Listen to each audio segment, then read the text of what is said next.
Hey, we're back with a game by Sunday Delight playing Tryndamere on the EUS server. So the laning phase starts off normally, and Galio arrives a bit late to lane with some mana missing. This confirms that Yi started topside and Galio leashed for him. This is crucial information that you'll want to share with your team so that they know where Yi is. Around 5 minutes in, you've just killed Galio and forced him to use his teleport.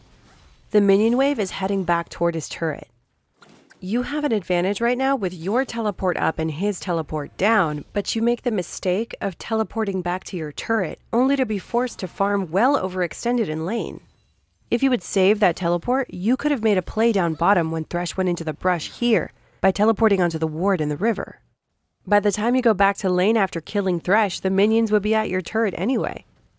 7 minutes in, you've gotten 2 kills on Galio and you're recalling. Galio is going to rush armor, so you should be rushing a static shiv to wear him down. But instead you opt for Merc Treads, which is a terrible item to buy on Tryndamere so soon in the game. Additionally, this tells me you're going to try and teamfight on Tryndamere, which is actually a recipe for disaster. 16 minutes in, you charge up mid and release the Rift Herald for a quick, simple turret grab. Good use of the Rift Herald as part of this rotation. 17 minutes in, you head up top to clear a wave, but then notice a teamfight at mid, so you come back and kill Malzahar. Great job! Afterwards, you head down the river to do Dragon, and Galio joins this fight, at which point things go horribly. You manage to escape and the red team grabs the dragon, at which point you make a huge mistake by trying to push the minions in bottom lane when you just saw the red team at dragon.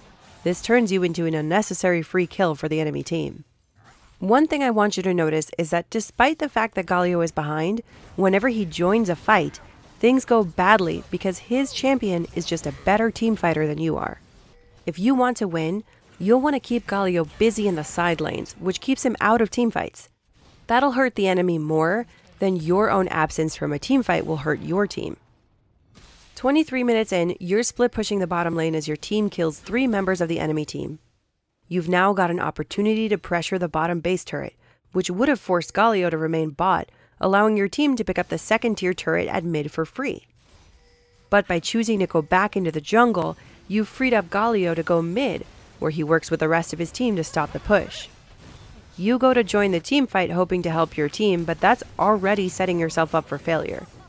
You are a Tryndamere in a team fight. This is a recipe for disaster as you get chain CC'd and died helplessly, after which the red team wipes out the rest of your team.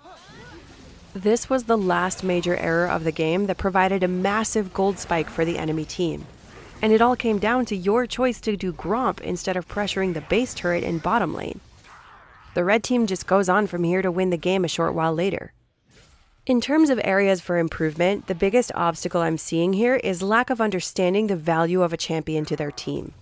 Tryndamere's strength is his ability to pressure the map through split pushing. This calls for a build that allows you to take on opponents one-on-one and push lanes hard. Merc Treads falls into neither of those categories, and the moment you built it, it was obvious that you had the wrong idea in mind. Galio, on the other hand, is a team-fighting machine with multiple ways to save allies and CC targets. He thrives in a teamfight, whereas teamfights are your weakness. Galio is weak when dealing with split pushers, and you excel at split pushing, as that is Tryndamere's strength. Ultimately, the choice to go for more conventional teamfighting played into your opponent's strengths and rendered your lead irrelevant, as Tryndamere is simply terrible in 5v5 teamfights. Try to think about the strengths and weaknesses of the champion you're playing and adjust your playstyle accordingly to get the best results. Thanks for watching.